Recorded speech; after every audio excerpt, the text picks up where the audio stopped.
sealed for centuries, these rooms are finally being opened, and what lies inside is pretty shocking. Join me for today's video. I'm counting down 15 sealed rooms that are finally unsealed. Number 15. The Winchester Mystery House. Sarah Winchester. She was the widow of the heir to the Winchester rifle fortune, and by 1884 she lost her infant daughter, her father-in-law, and her husband in quick succession, and was left with 50% ownership of one of the most profitable weapon companies in America and a broken heart. A medium in Boston told her, or so the legend goes, that the spirits of everyone killed by Winchester rifles were haunting her family, and that the only way to appease them was to build. And build continuously without stopping. She moved to San Jose, bought an 8-room farmhouse, and began construction that wouldn't stop for 38 years until her death in 1922. By the time the workers finally stopped, the Winchester Mystery House had 160 rooms, 10,000 windows, 2,000 doors, 47 fireplaces, 40 staircases, and 9 kitchens. Some of the staircases just led into the ceiling. Some doors opened onto blank walls or onto a sheer drop to the garden below, and there are windows set into interior walls looking into other rooms. One staircase descends 7 steps before reversing direction and climbing 11. Sarah rebuilt a 7-story tower 16 times because she wasn't satisfied with it. If there was a coherent plan, she took it with her. On April 18, 1906, the San Francisco earthquake struck. The top 3 floors of the house collapsed and Sarah was trapped in one of the attic rooms for several hours before workers could dig her out. When she emerged, she declared that the earthquake had been caused by evil spirits, specifically by spirits angry that she was building the front section of the house too fast. Her response was to board up the room she had been trapped in and never enter it again. She then permanently walled off the front 30 rooms of the house, abandoning them mid-construction for the rest of her life. When a preservation team finally broke through that sealed attic room in 2016, 94 years after her death, they found it exactly as she left it in the morning of the earthquake: a Victorian pump organ, a sewing machine, a dress form, a couch, and a collection of paintings, all coated in decades of dust. It brought the total room count of this house to 161. Nobody knows what's behind the walls of the other 30. Number 14. Michelangelo's Secret Room. In 1975, the director of Florence's Medici Chapels Museum was trying to create a new visitor exit from the building when a restorer found a trap door beneath a wardrobe that had been pushed against the wall and forgotten.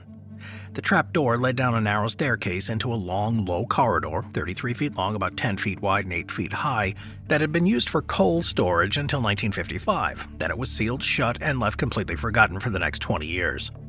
Workers stripped away 2 layers of plaster from the walls, and underneath, dozens of drawings in charcoal and red chalk, covering every wall, rendered with the fluid confidence of someone who had spent their life drawing the human form. The museum director looked at the sketches, the nudes, the anatomical studies, the face that unmistakably referenced the lacoon, the legs that appeared to be preparatory studies for the tomb sculptures directly above, and concluded they were by Michelangelo. Whether every drawing remains fiercely debated among some scholars, but if the story is true, the room tells a story. In 1527, Michelangelo, who had spent years working for the Medici family's most important artistic commission, joined a popular revolt that drove the Medici from Florence and replaced them with a republican government.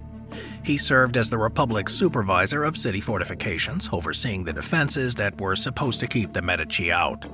The Medici came back anyway. Pope Clement VII, himself a Medici, sentenced Michelangelo to death. Michelangelo disappeared then. He had intimate knowledge of the Medici Chapels complex, having designed the new sacristy above the coal room, and the evidence suggests he hid in this narrow basement lit by a single window for about 2 months while the death sentence hung over him. He appears to have kept drawing, and the sentence was eventually lifted. The Medici needed him to finish the tomb he had abandoned, and then he emerged, went back to work, and never mentioned the room again.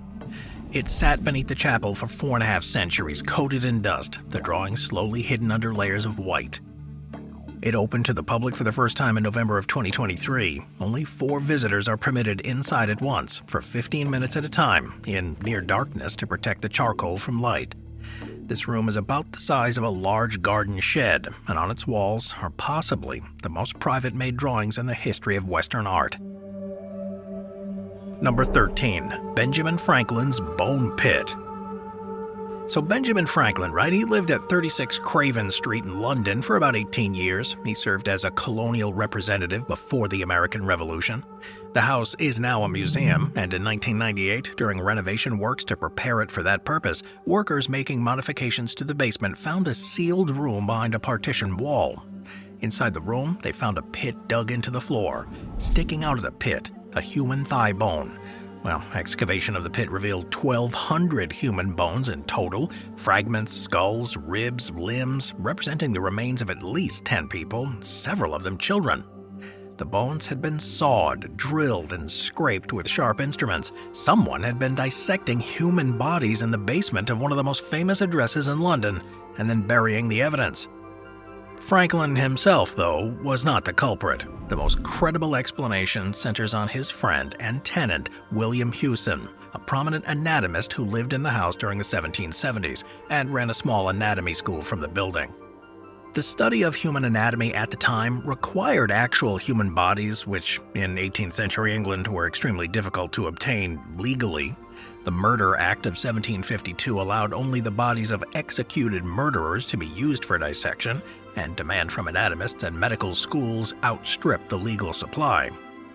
So grave robbing became rampant. Hewson, working in the basement of his friend's townhouse, appeared to have been conducting his dissections discreetly and burying the remains on site rather than risk detection.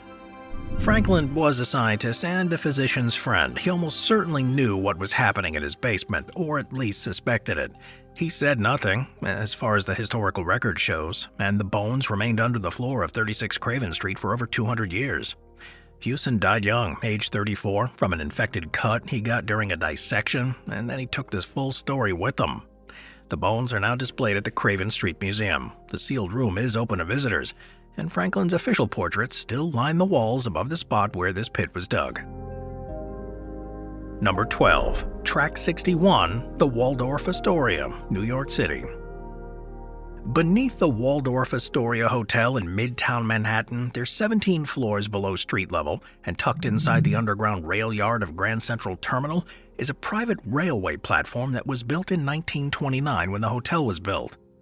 It was never intended for regular service. It was intended for people who need to arrive in New York City without anyone seeing them.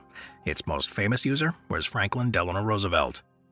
FDR contracted polio at 39, and he was paralyzed from the waist down for the rest of his life. During his presidency, he worked aggressively to conceal this from the public. Fewer than a handful of photographs exist of him in his wheelchair, and press photographers operated under an informal agreement not to publish images showing his disability. Arriving at a major New York rail terminal in a wheelchair was not compatible with this project. Track 61, accessible through a freight elevator that ran directly into the hotel's basement, was the solution. Roosevelt would arrive from Hyde Park on his private train, the platform elevator would receive him, and he would emerge in the hotel without having passed through any public space. For decades after his death, Track 61 sat unused and largely forgotten, a dim, grimy platform with tracks running into the dark. It attracted urban explorers, of course, and rumors. One story, promoted by a tour guide and repeated in newspapers for years, claims that Roosevelt's armored Peace Arrow limousine had been driven directly onto the train, transported to the platform, and then lifted into the Waldorf's garage on the freight elevator. It was a great story, and when the rail car was eventually moved to the Danbury Railway Museum in Connecticut in 2019, it was confirmed to be a standard New York Central baggage car with no presidential modifications. The limousine story appears to be a myth, but what is confirmed is that FDR used the platform, that General John J. Pershing used it in 1938, Douglas MacArthur in 1951, and in 2003 it was designated as an emergency escape route for President George W. Bush during UN meetings. There is an unmarked brass door at street level on the hotel's exterior that leads to the platform. It's still there, and someone is still using it. Number 11. The Great Pyramid's Hidden Corridor. The Great Pyramid of Khufu has been studied, measured, mapped, excavated, and climbed by virtually every civilization that has come after the Egyptians. It's been entered by the Arabs, by Napoleon's engineers, by Victorian archaeologists with dynamite and an excess of confidence, and for over 4,000 years, more or less continuously, someone has been trying to figure out what the hell is in there. And yet, in March 2023, scientists inserted a 6mm endoscopic camera through a tiny gap between two limestone blocks on the pyramid's north face and captured the first images seen of a hidden corridor that had been sealed approximately since 2500 BCE. The corridor, designated the Scan Pyramid's north face corridor, is about 30 feet long and 7 feet wide. It's tall enough for a person to stand upright. It sits just above the main entrance to the pyramid behind the distinctive arrangement of those chevron-shaped limestone blocks that scholars have noticed for years but never fully investigated. Its existence has been suspected since 2016, and when the International Scan Pyramids team began using cosmic ray muon radiography to scan the pyramid's interior, which is a technique borrowed from particle physics, in which subatomic particles generated by cosmic rays in the upper atmosphere pass through dense stone at a predictable rate, allowing researchers to identify empty spaces in the same way that X-rays identify a cavity in a tooth. By 2023, 3 separate non-invasive technologies, muon radiography, ground-penetrating radar, and ultrasonic testing, had all independently confirmed the corridor's existence, location, and dimensions. The endoscope was threaded through to provide the actual visual confirmation. Now, nobody knows what the corridor is for, or whether it leads anywhere further into the pyramid. The initial photograph showed a bare limestone wall and no artifacts. The researchers have been careful to say there's no evidence of a hidden burial chamber, a separate and larger void about 100 feet long and a cross-section comparable to the Grand Gallery itself. That was discovered above the Grand Gallery in 2017, and it remains entirely unexplained. Egyptologists have proposed various theories: an internal construction ramp maybe, a stress-relieving chamber, maybe an architectural feature of unknown purpose. None of that has been confirmed. It was the last of the 7 wonders of the ancient world still standing, and it contains rooms that no living person has seen, and it still has secrets, and the science to find them is less than a decade old.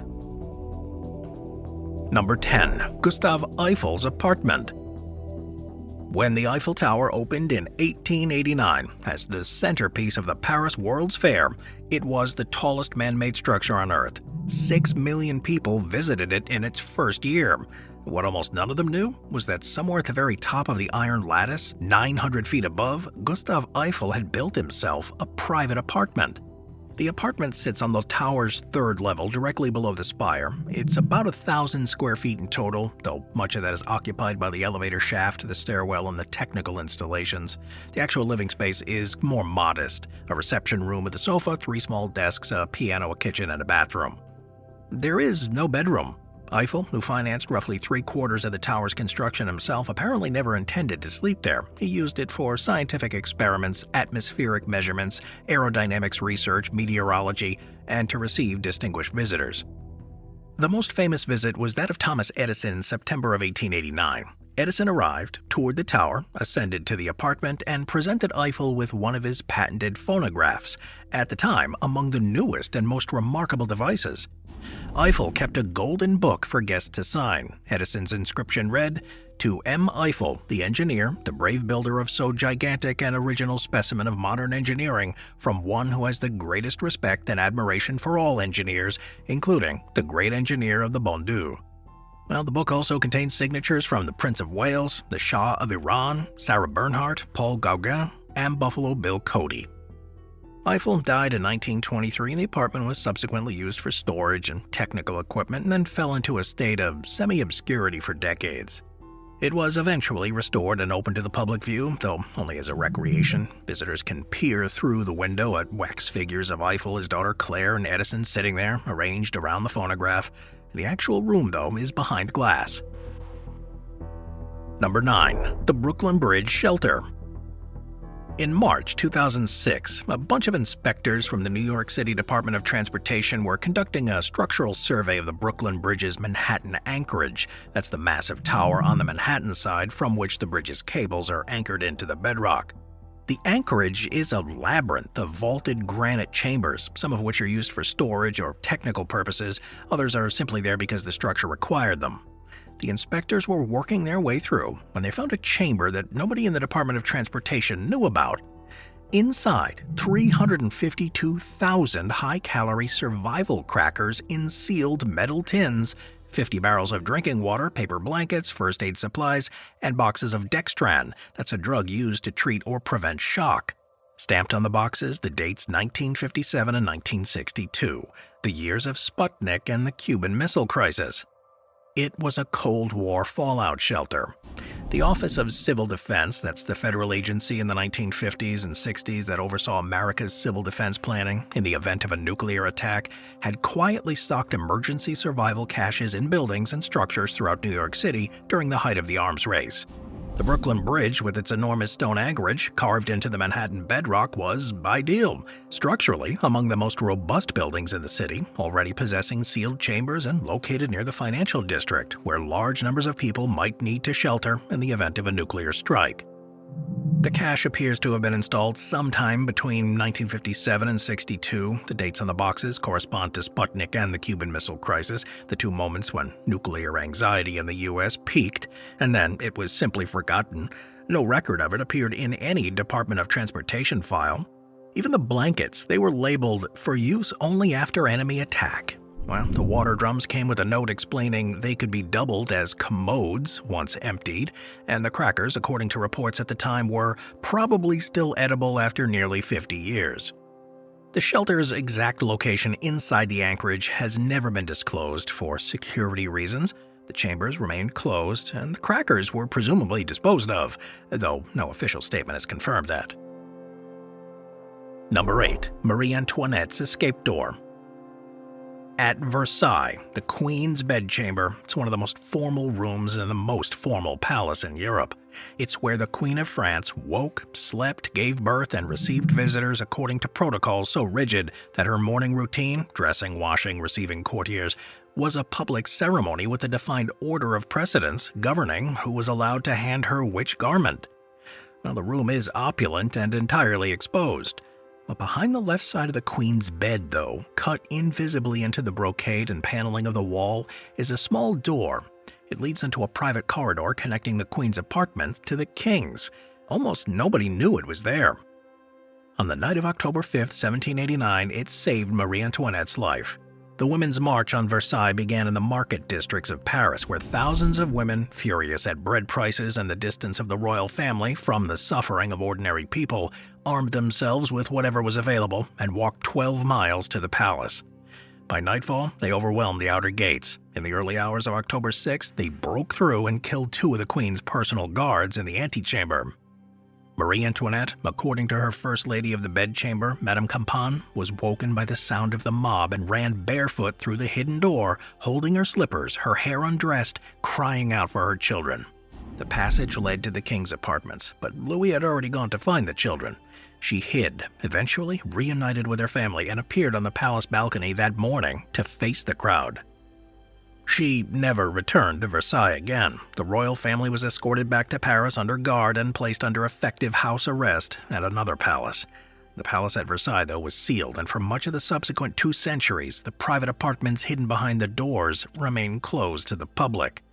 The room Marie Antoinette had redecorated in silks and lacquer work, the tiny boudoir she had used as a refuge from the ceremonial exhaustion of court life, the door through which she ran barefoot in the dark, all of it set behind locked gates on guided tours that did not include it.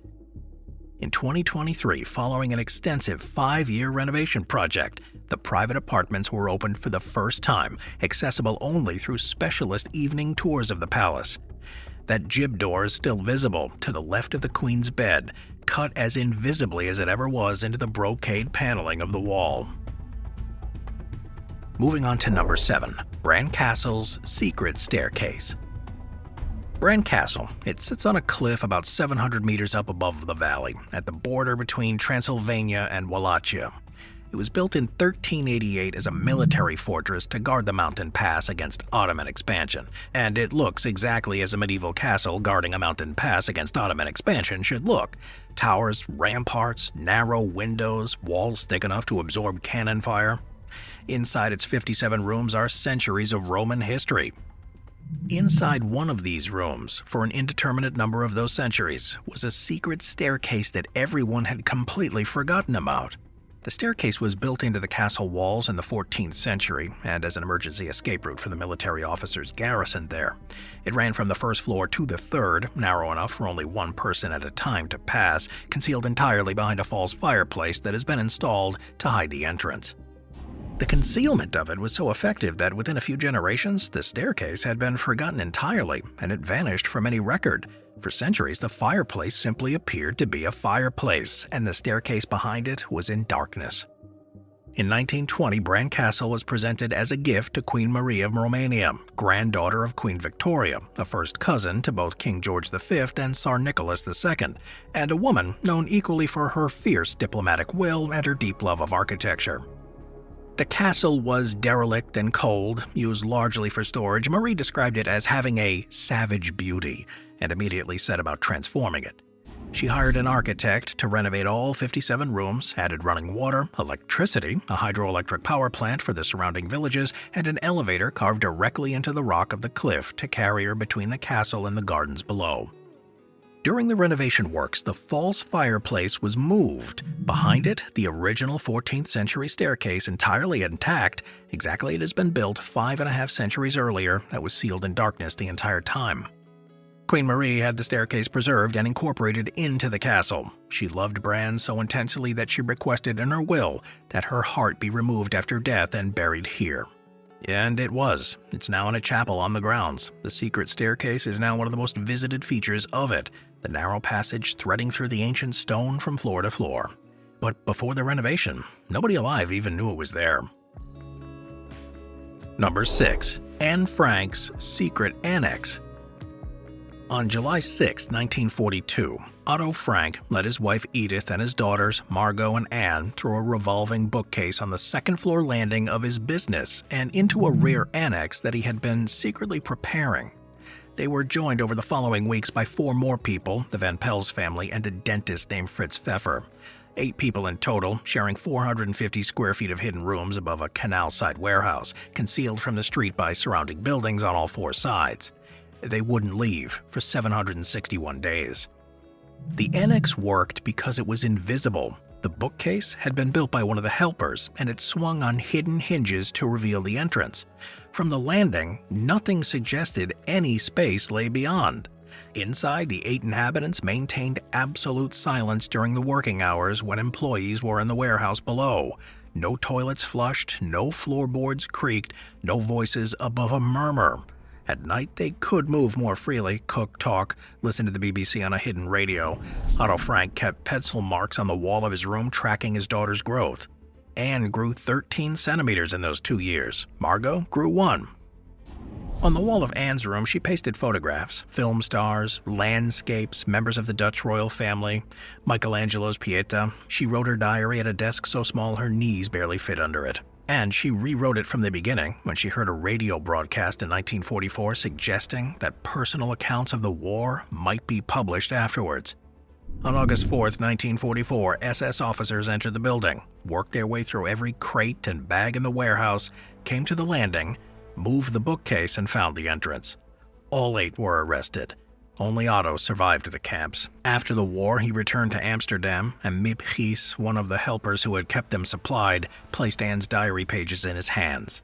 He had them published in 1947. The annex was preserved exactly as it was found after the arrest, stripped bare, empty. The pencil marks were still on the wall.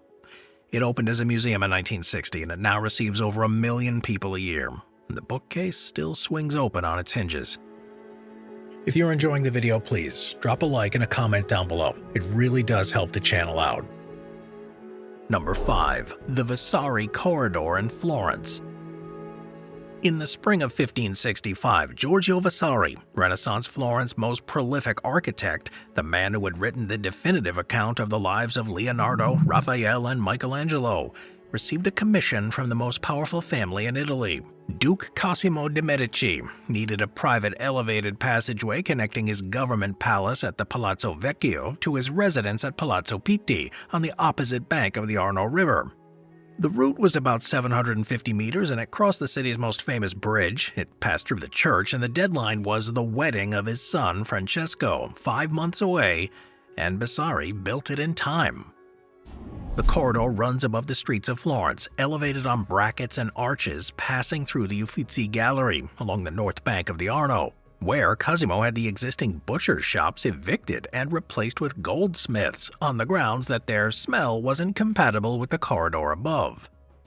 The family could watch the sermon unseen by the people they were watching. A single Florentine family, the Minelli, one of the few powerful enough to refuse expropriation, owned a tower directly in the corridor's path and declined to have it demolished. Vasari built around it on stone brackets, and the corridor jutting out over the street in a visible concession to the only household in Florence that successfully said no to the Medici. For the century after Medici dynasty ended in 1737, the corridor became an art gallery of a very specific kind. Cardinal Leopoldo de' Medici had begun filling it with artists' self-portraits in the 17th century, a collection that eventually grew to over 200 works, including pieces by Raphael, Rembrandt, Velázquez, and Rubens. And for decades, this is what drew the rare visitor that was granted access. The corridor was not open to the public in any meaningful sense. It was a private space used by whoever controlled Florence. Most of the millions of visitors who passed through the Uffizi Gallery every year had no idea it existed, though the entrance was behind an unmarked door on the first floor. They just walked straight past it. The corridor survived the bombing in Florence in 1943. The Ponte Vecchio was the only bridge that the retreating Germans didn't destroy, apparently on the personal orders of Hitler, who had crossed it during his 1938 state visit and ordered it spared. It survived 8 years of closure, beginning in 2016 for an €11 million structural renovation. The large panoramic windows on the Ponte Vecchio side were not original. They were installed in 1938 on Mussolini's orders. The windows have been there ever since. On December 21, 2024, the Vasari Corridor opened up to the public for the first time in its full accessible form, a 750-meter elevated walk through the center of Renaissance Florence. Above the streets where the Medici once watched their citizens from behind 73 small hidden windows, the self-portrait collection has been moved into the Uffizi Gallery proper. It is now open to anyone who books a ticket in groups of 25 every 20 minutes, Tuesday through Sunday. Number 4. The KV-55 Mystery Tomb. On January 6, 1907, archaeologist Edward Ayrton was excavating the Valley of the Kings on behalf of his American sponsor Theodore Davis when his team broke through the rubble, sealing the entrance to an unmarked tomb. Davis and Ayrton entered 3 days later, and what they found inside has been argued about by Egyptologists for over a century, and it still hasn't been definitively resolved. The tomb contained a wooden shrine bearing the name of Queen Tiye, Akhenaten's mother. It contained a set of canopic jars belonging to a woman named Kia, one of Akhenaten's secondary wives. It contained 4 magical bricks inscribed with Akhenaten's own throne name, and it contained a single coffin, the golden face ripped from it in antiquity, and the name cartouches deliberately chiseled out so whoever lay inside could not be identified. This coffin had been designed for a woman, its original inscriptions were feminine, and then modified for a man, a false beard added, the text altered. Inside the coffin was a skeleton, and this skeleton has been at the center of the argument ever since. Davis's excavation was sloppy. Objects were moved before they were photographed, the mummy was damaged by rough handling, and the contextual information that might have clarified the burial was partly destroyed. What remained was a set of facts that pointed to 2 possible directions. The DNA evidence published in 2010 by Zahi Hawass and a team of international scientists suggested the occupant was the son of Amenhotep III and the father of Tutankhamun, a relationship that almost certainly identifies the body as Akhenaten. The study also found a close genetic relationship between the KV-55 skeleton and Tutankhamun's own mummy, consistent with a father-son connection. Magical bricks found inside the tomb bore Akhenaten's throne name, and the nature of deliberate damage to the coffin is consistent with the treatment of Amarna period objects. Age estimates from the bone analysis are not precise, and scholars disagree on the methodology, but the discrepancy here is real. The alternative candidate, Smenkhare, who's a figure who appears briefly in the records as Akhenaten's co-regent and then simply vanishes from history, is a genuine plausibility. If Smenkhare is in KV-55, then Akhenaten's own body has never been found. Sometime after the burial was sealed, workers excavating the tomb of Ramses IX in the valley above accidentally broke through the ceiling of KV-55 and found what was inside. They recognized the contents as belonging to the Amarna period, the era of the heretic king, and they responded with sustained destruction. They ripped out the gold face from the coffin, they chiseled the name cartouches from every inscribed surface so the occupant couldn't be identified in the afterlife. They smashed the gilded wooden shrine, they removed Akhenaten's image from the shrine's carvings and scratched out his name wherever they found it. The tomb was then resealed and forgotten. The person inside, whoever it was, had their identity destroyed so completely that 3,500 years of scholarship has been unable to fully restore it.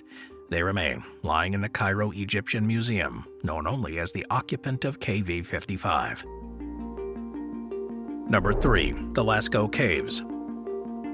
On September 12, 1940, an 18-year-old named Marcel Ravidat was walking in the woods above the village of Montignac in southwestern France when his dog Robot, or possibly a dog called after him, versions of the story do differ, began investigating a hole at the base of an uprooted tree.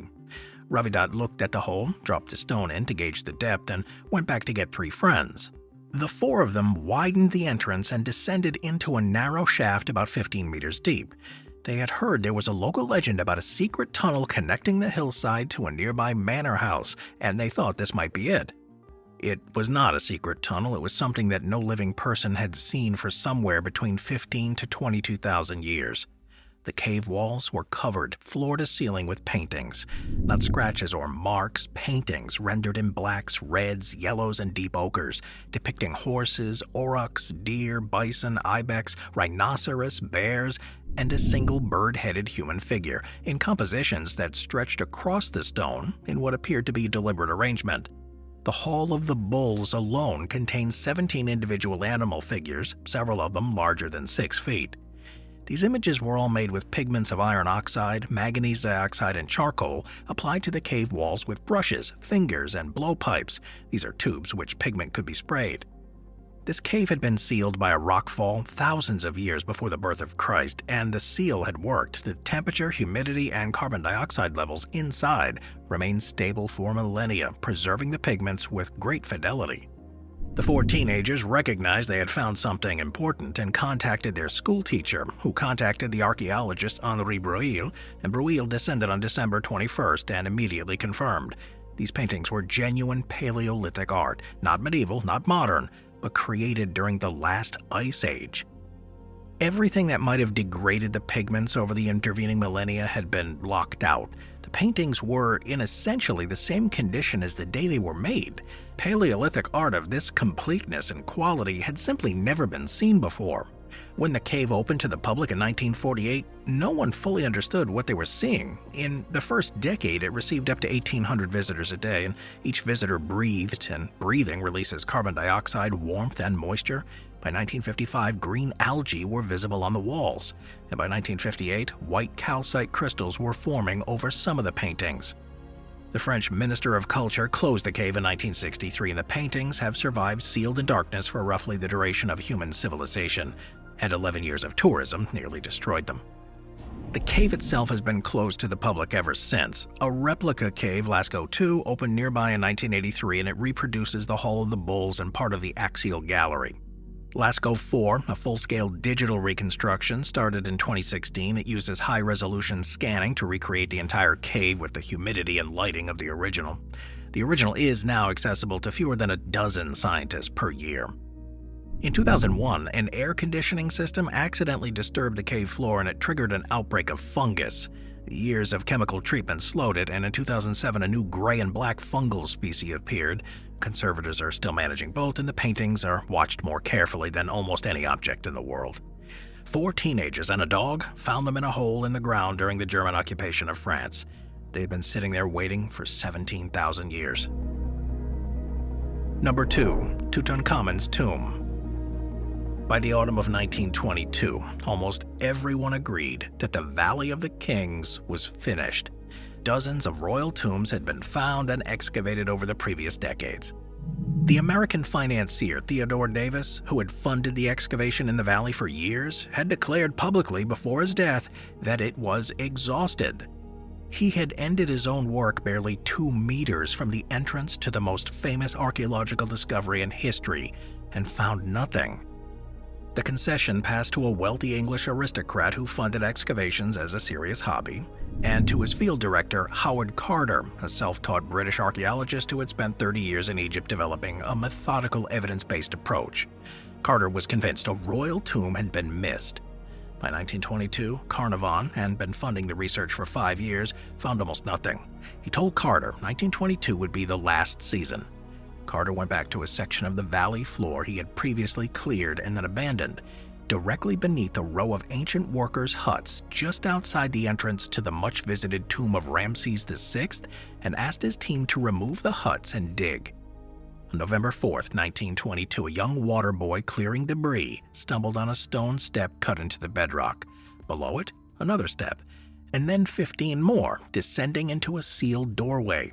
Carter had a peephole cut in the door and confirmed the corridor beyond was packed solid with rubble, a sign of deliberate concealment. He ordered the entire staircase to be refilled to prevent word spreading before Carnarvon could arrive, and sent a telegram to England. At last, have made wonderful discovery in valley, a magnificent tomb with seals intact, recovered same for your arrival. Congratulations. He waited 3 weeks. Carnarvon arrived on November 23rd. The staircase was re-excavated, the corridor was cleared of 3,000 years of packed limestone rubble.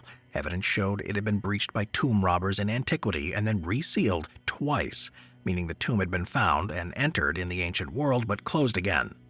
At the far end of the corridor, a second sealed door, bearing the cartouche of Tutankhamun undisturbed. On the afternoon of November 26th, Carter made a small hole in the upper left corner of the door using a chisel his grandmother had given him for his 17th birthday, inserted a candle, and looked through. Hot air that had been trapped inside for over 3,000 years hissed out and caused the flame to sputter. Carter held the candle still and waited, and gradually within the flickering light the interior of the room resolved.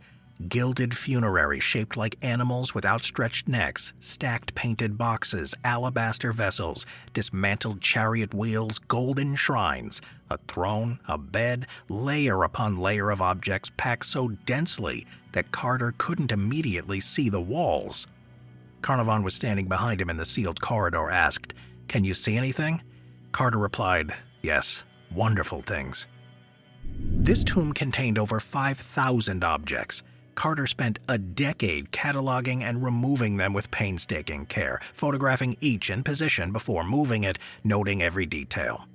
The innermost burial chamber, formally opened on February 16, 1923, held 3 nested coffins, the outermost gilded wood, the middle of gilded wood, and the innermost of solid gold, weighing 110 kilograms.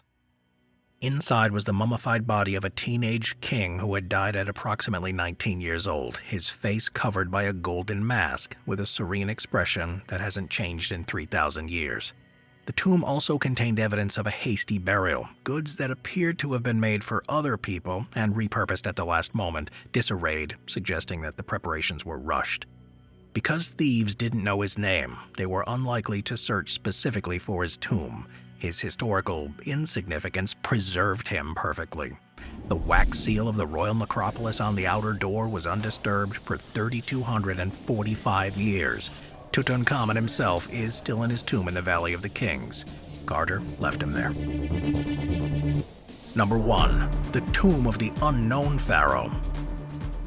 In 2021, an Egyptian-American archaeological mission working at the ancient royal necropolis of Abydos, one of Egypt's oldest and most sacred sites, where the first pharaohs who were interred more than 5,000 years ago and where Osiris, god of the dead, was said to be buried, announced a discovery of previously unknown royal tomb. The tomb belonged to a pharaoh whose name, Menkaure-Neberkau, had not appeared in any known royal list, any inscription, any document, or any previous excavation in the entire history of Egyptology. He was a king of whom no surviving record had spoken. He had simply not existed as far as the world knew, until the moment the sealed burial shaft was opened. He had ruled during the Second Intermediate Period, that's about 1650 to 1550 BCE, 400-year era of fragmented power. It was a chaotic, poorly documented period. The scribes who later compiled Egypt's official kings list, the Abydos king list and the Turin king list, the Karnak king list, they were working centuries after these events and only had ideological reasons for omitting certain rulers. Dozens of pharaohs from this period are known only from one or two surviving objects, and many more existed and left nothing. This tomb and the burial shaft had been sealed and then buried under 3,500 years of sand, debris, and the accumulated excavation spoil of most of the dug-over archaeological sites in Egypt. Abydos has been excavated continuously since the 1850s. French archaeologists dug there in the 19th century. When archaeologists descended into the sealed shaft, the sarcophagus was in place. The funerary goods were undisturbed. The inscriptions, seals, and objects inside bore the king's name, a name that existed nowhere else in the written record of one of the most heavily documented ancient civilizations. No one recorded him as legitimate. No later scribe thought him worth including. He had ruled and died and been buried with a full ceremony of Egyptian royalty, the tomb, the goods, the inscriptions, the seals, and then 3.5 millennia had passed in total silence. Egypt's second intermediate period has as many as 70 simultaneous rulers. At its most fragmented, most almost left no trace. A significant number left none at all and exist now only as a statistical inference.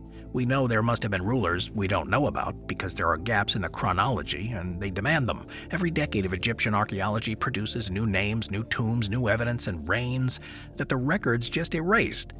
Abydos has been excavated by some of the most accomplished archaeologists in the world for over 150 years. The tomb of Senefribra was found in 2021. There are, almost certainly more, sealed in the sand at Abydos, maybe in the Valley of the Kings and in sites across Egypt that have not yet been excavated. We will find them when the sand gives them back. We always find them later than we think we will, and there always seems to be more of them.